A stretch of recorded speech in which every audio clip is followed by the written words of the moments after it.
I want to do over on that one. I mean, it's like, yeah, and they'll make it so much, but I wouldn't be in this present moment if I wouldn't have been present in that moment and shown up.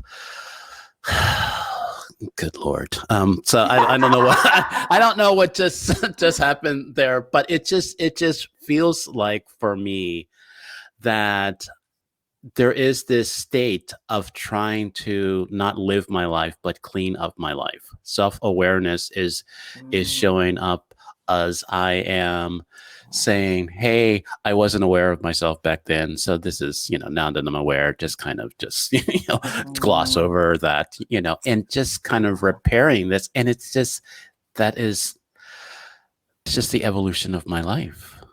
And it's so toxic. It's actually so toxic. And when I was in self-help, that was one of the things that was so throttling for me. Like I used to go by, so now I go by Veronica Wild. And Veronica Wild was the pen name that I had. It wasn't just a pen name, really. Like it was just the name that I went by. It's not my birth name. Like my birth name is Veronica Tuguleva, and I went by Veronica Wild.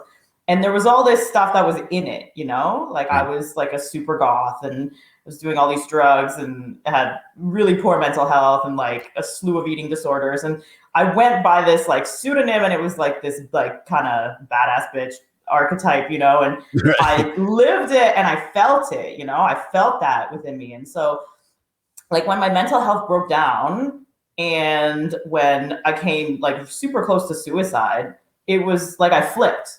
And so I took all of my like size 0 clothes and I gave those away because I was like, I don't want to be trying to go for this again, and I gave away all of this stuff, like everything that I thought was keeping me down.